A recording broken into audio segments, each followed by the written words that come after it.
So as we build this structure up, we're fundamentally using what is in nature the strongest possible configuration for a structure.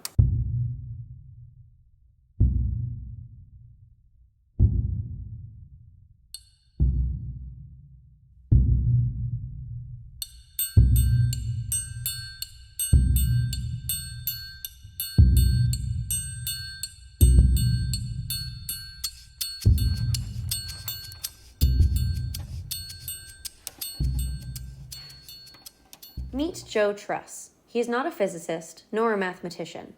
He's a natural geometer in the tradition of philosopher and geometers like Pythagoras, Plato, Kepler, and Buckminster Fuller. Joe has unlocked the three-dimensional roots of the Enneagram, and here we will demonstrate that he has unlocked the three-dimensional roots of the universe. It's a simple premise, or at least a simple premise to a geometer. The building blocks of the universe must be triangles.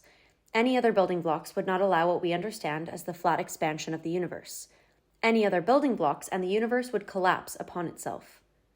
This is the first video in a series called Book of Codes, which over time will help you discover for yourself the power you inherently have as a natural geometer.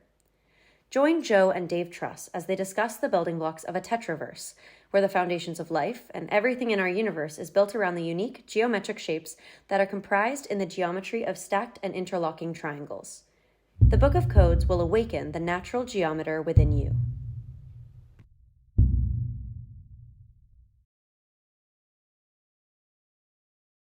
Tell me a little bit about the floppy cube. Well, what we have there is the basic form that every human we know lives inside, lives with. All of mathematics, all of physics is based on that little cubicle, which is called the XYZ orientation. And the XYZ orientation, you can show the three directions on there, right? Up and down, right? Right and left, and forwards and backwards, right? So this is called XYZ, which is our basic coordinate system. That's the cube. Yeah. Now, when we build a cube, what we're trying to do is to come down to a logical first principle. What is the smallest possible object that you can have? Which comes back to what's called the quantum realm. We don't need to talk about the physics of the Planck constant, but we're logically thinking about, let's reduce this down to the very smallest thing you can imagine. So let's imagine that every one of those edges, the green and the blue edges that Dave is holding, is what we call a unit one. This is the smallest possible length that you can have. So you can't talk about then, oh, what does half of a cube look like? There's no such thing as half of a cube. So if we start our proposition of logic to say, let's start building the first thing that we know, which is the cube which we live in, these cubicles, and build it out of this smallest unit one, what happens? So Dave has built one there, and what we want to show you is if David puts any pressure on any of those, the entire structure is floppy. And I don't care how big you build that, but how many of those cubes you put together, the entire structure will collapse. So somehow that doesn't meet our proposition that the smallest object is a cube. So let's look at what happens to this cube if we apply this unit one principle, which is the smallest distance, which we're representing with one of those edges.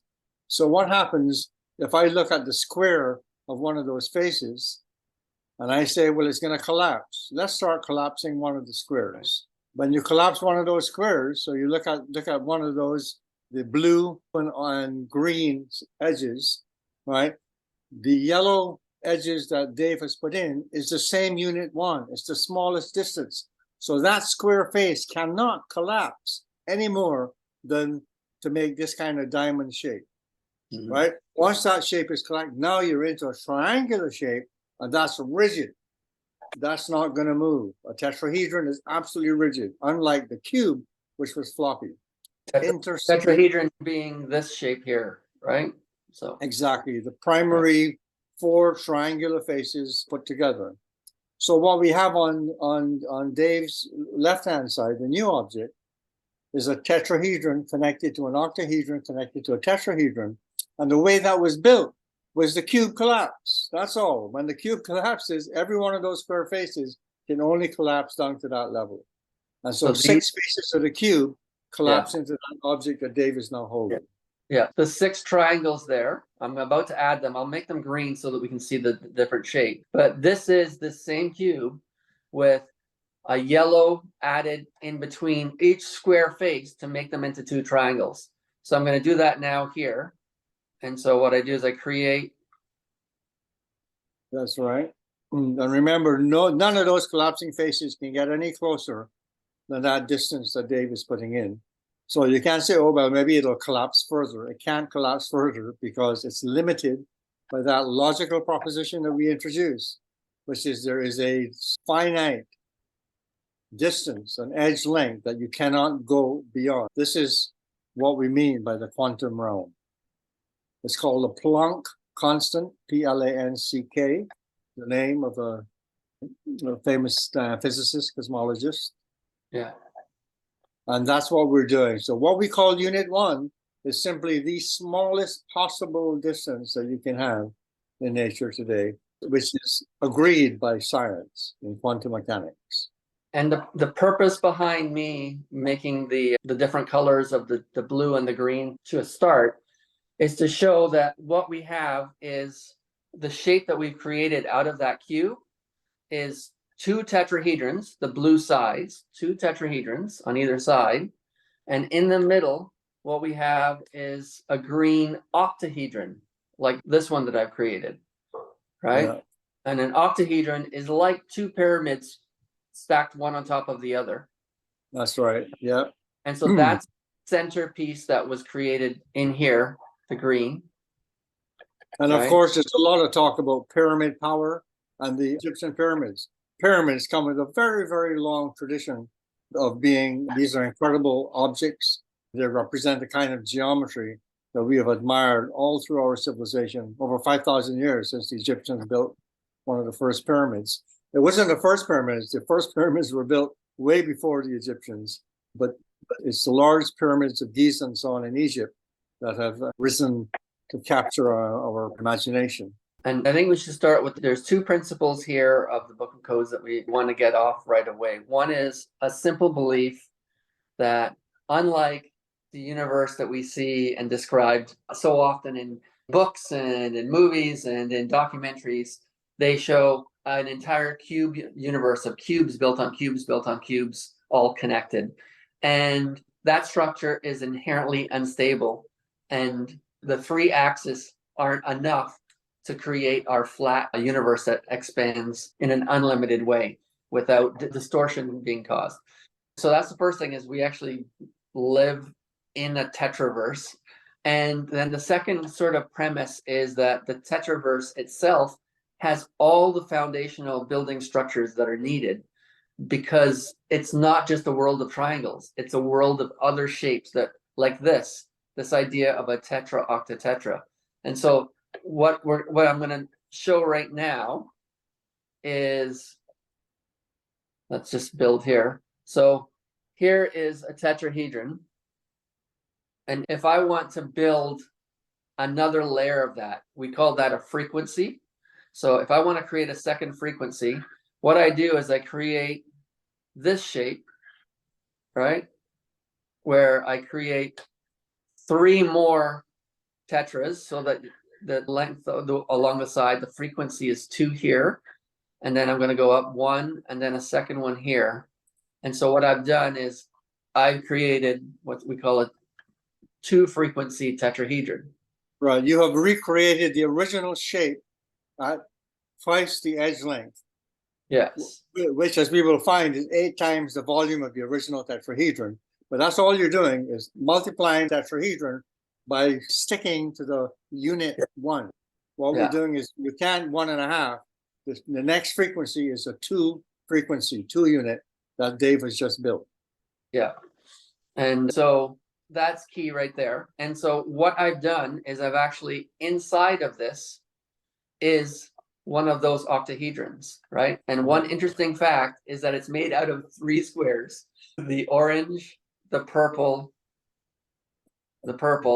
and the yellow, right? Yes. 3 squares make an octahedron. Now, the interesting thing is that's built, and that's the unique thing about a tetrahedral universe, is that other structures are inherently and innately built in.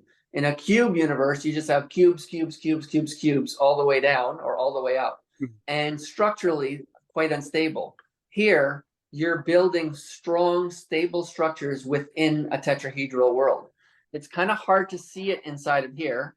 So here's another version just to see it a little better. We have the octahedron here. And if you just put on the side, the faces here, not every one, right? Not every one of them, every other one, you get to see the same two frequency tetrahedron I created before. We'll move these ones away. We don't need them anymore. Right? So you have the same two, but what you can see clearly now is you can see within it, you can see the octahedron.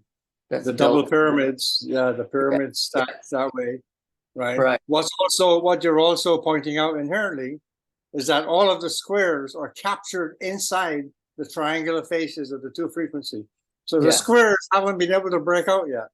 Right? Yes. They're inside, and the tetrahedron is using those squares to create space, because that octahedron is space. If the tetrahedron is real, when you put four of those together, that space inside is space. So the tetrahedron is creating space within itself. The cube would use up all the space. There'd be no space for humans or anything else to live. Yes. Right? So nature has to have space. It has to have matter, but it has to have space within which matter can, in fact, coagulate and interact, etc. Yeah. Yes. And that's the thing. So this is the exact same shape here that I could just add each side to, and we end up with the same tetrahedral shape, two frequency tetrahedron. And so that's the first time that we see a unique shape built inside of a tetrahedron, right? And remember, this is a two frequency. We're still only talking about double the original size of the tetrahedron, double the original edge length, and the original tetrahedron. Yeah, and 8 times the volume. So I'm going to move these aside now, and I'm going to bring a pre-built 3 frequency in. And we're going to introduce 2 different things here. The first one's purple, and that is each face has a hexagon. Right. So explain again how you just got to the 3 frequency, that you're just stacking 3 tetras edge length, right? Yes. Right. 3. So we now have a 3 frequency. And the same way that I had when I built the 2nd frequency, I had triangles built. I can build the triangles on the bottom, starting at the edges, and just build triangles up to the point and then put the second one on. That's not the way I built this one, because I wanted the colors. Now, I didn't color this one, but the bottom as well has the hexagon shape. But one unique thing about this shape is there's one more shape that's introduced, and it's the yellow one there. And so what you have there is, inside of a 3 frequency tetrahedron, you now have an inverted 1 frequency tetrahedron at the bottom there. Right.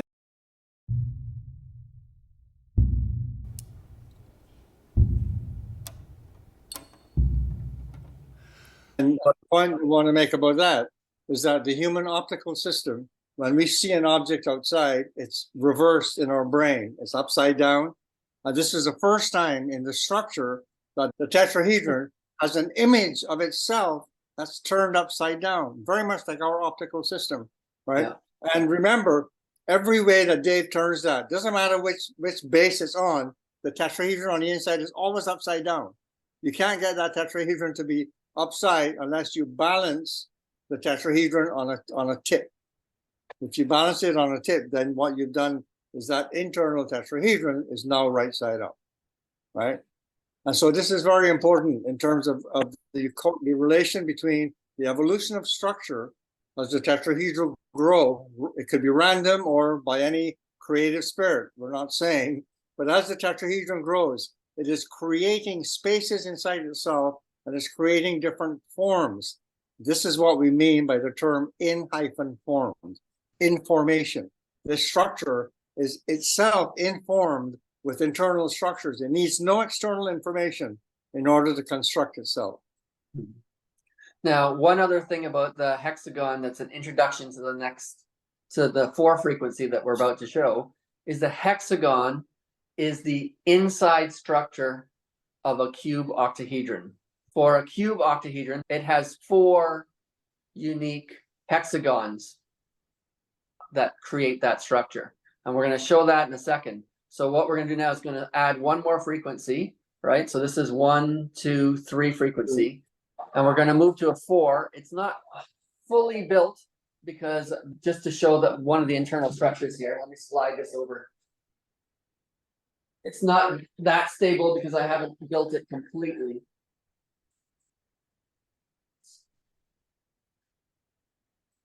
So you can see the back sides here I've left open, but I'm going to show you why for a second. So what we have here is a 1, 2, 3, 4 frequency tetrahedron. And again, all we're doing is building bottom triangles and stacking them up.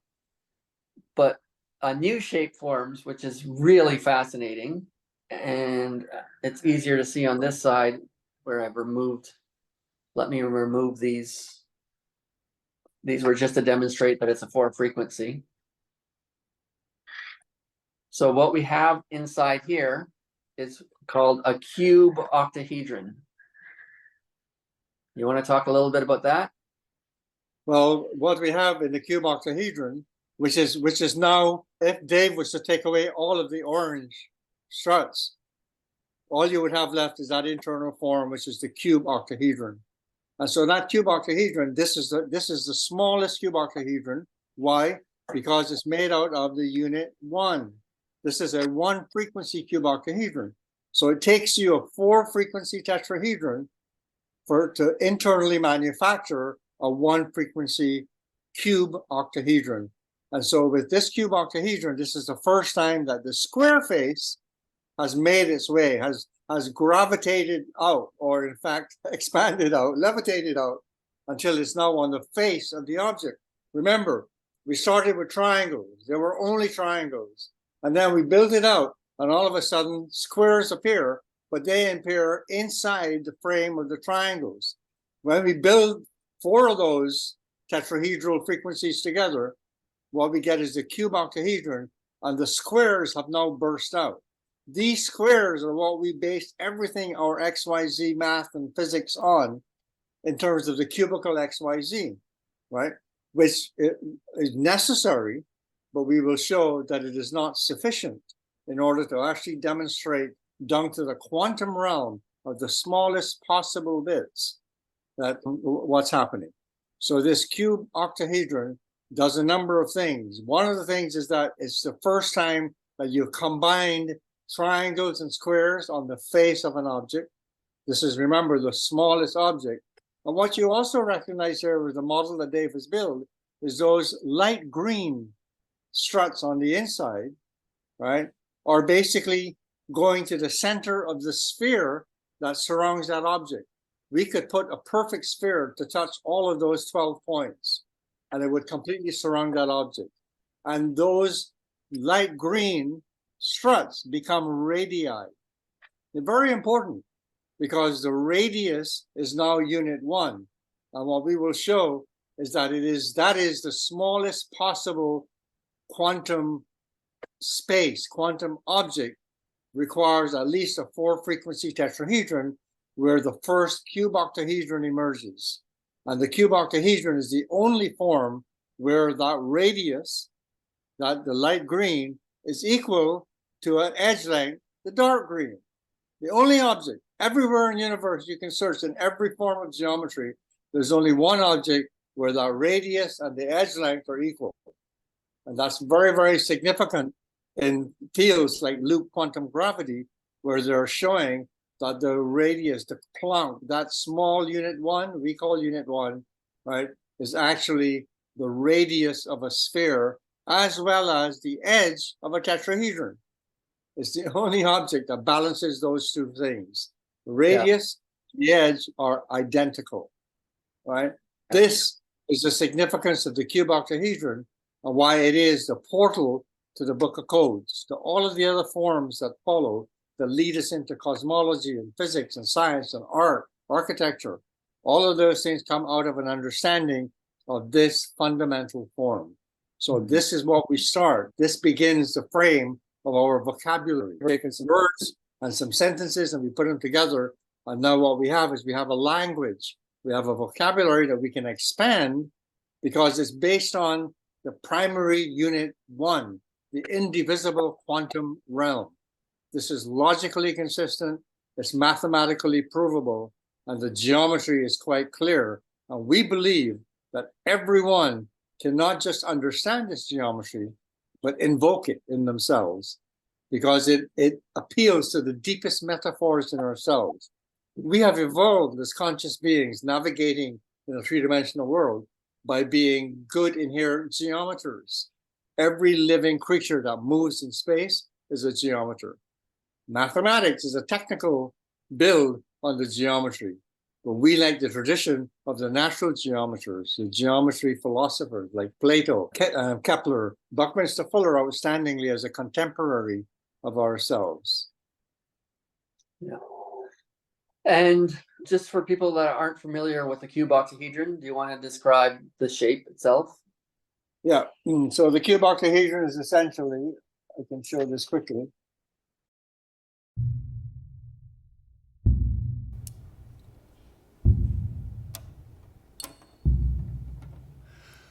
It's a combination of triangles, of triangular faces, and square faces. And on the whole object, every triangle has a square attached to each one of its edges, and every square has a triangle attached to each of its edges. And when you put that construct together, we have this thing called a cube octahedron. And what I'm going to do is a transform that we will get into in more detail, but this transforms. And you remember this shape? Pyramid on a pyramid, the octahedron. And I can do this again. And I can pull it all the way down and come back to my primary shape that we started with, the tetrahedron. This tetrahedron has four edges, four frequencies, the four sides of the edge. So when I open it up, I now have a structure where the radius is equal to an edge length.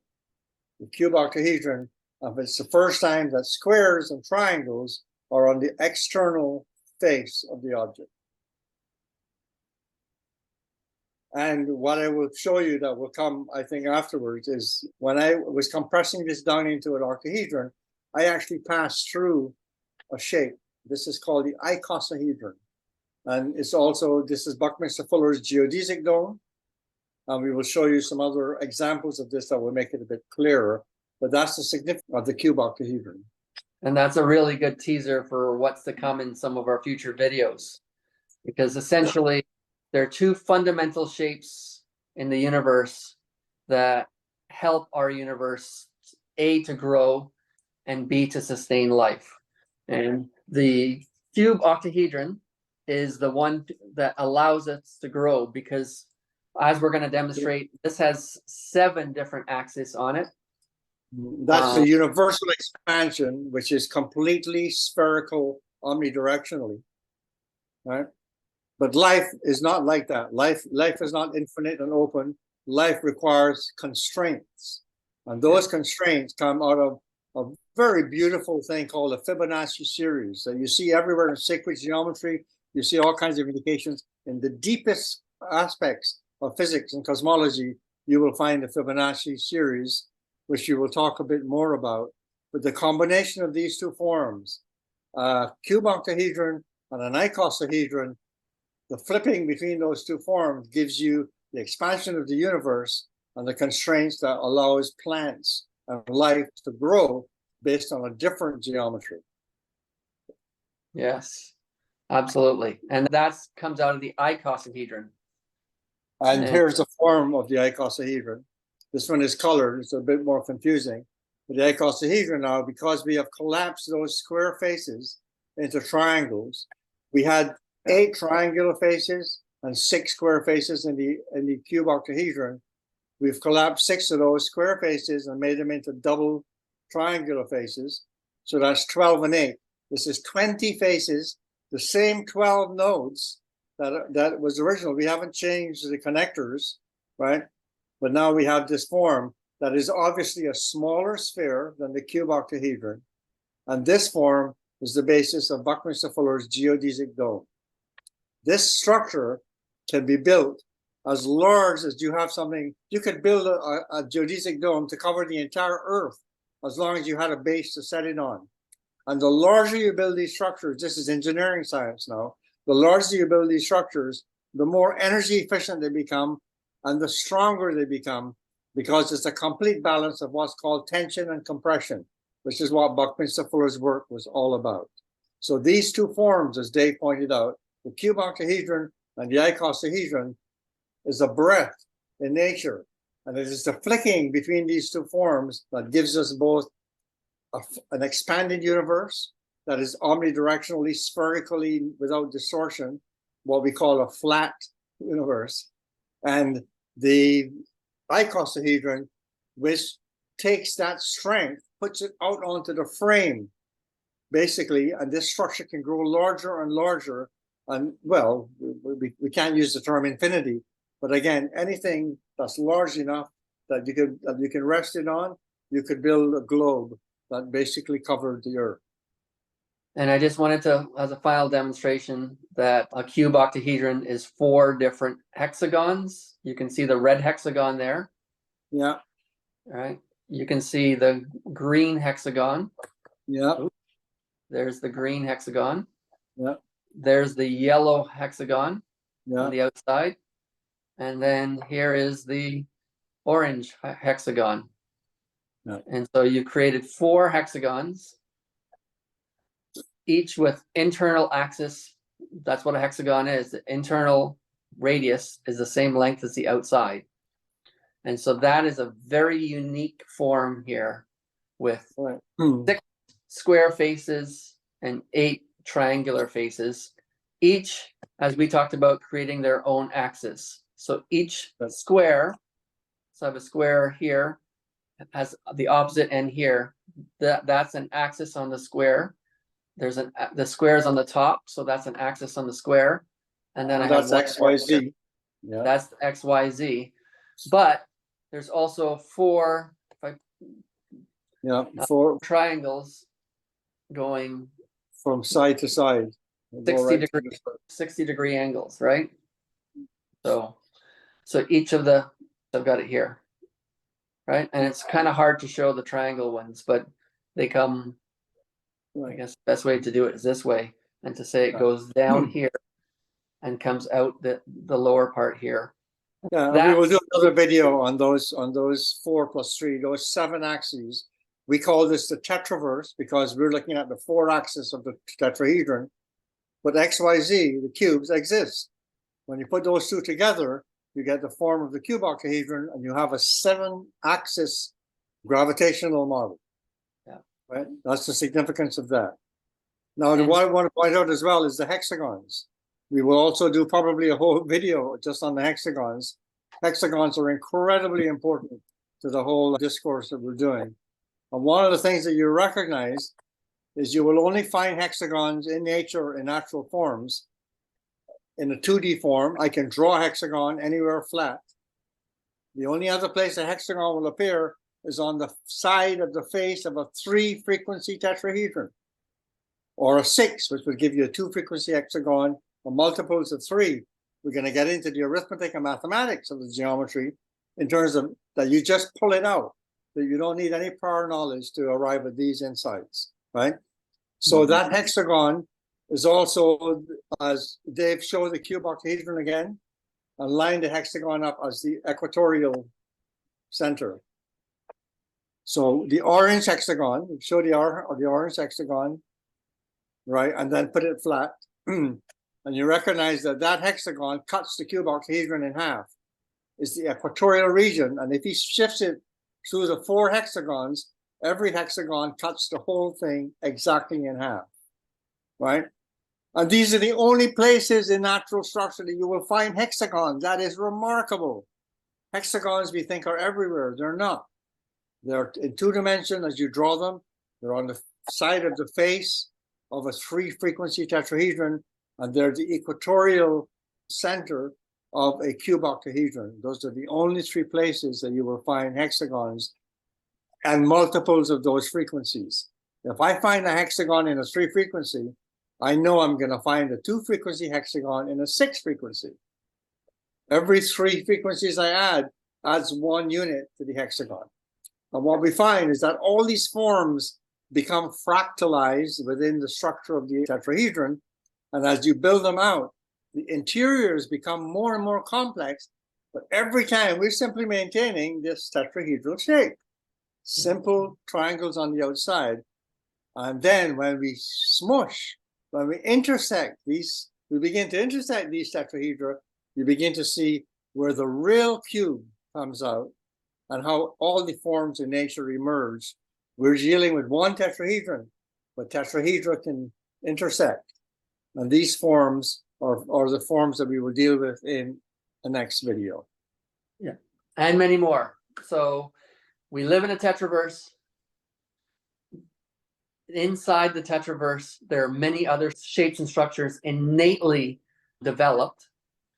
One of which is the cube octahedron, which allows our flat universe to grow without distortion and actually make it flat according to the, how science describes our universe. And that's possible because of this shape, right? If we squeeze this shape so that we get rid of each of the square faces and take out the internal structure and tighten it, we get the icosahedron. And what the icosahedron allows for is the shapes of Fibonacci that we see in our art and our science and the growth of trees and everything. That structure cannot grow infinitely, because when you tighten this down, what ends up happening is you create a structure that as you add stuff to it, it will interfere with its own pattern. But life requires that because life cannot grow infinitely. And so those two structures are going to be integral to just about everything we discuss. There's also an ancient shape known as the Enneagram that's been around for several hundred years that you have some discoveries about that I've heard nowhere else and I've tried to research. And so we'll share all of that later, but we just wanted to give this little introduction.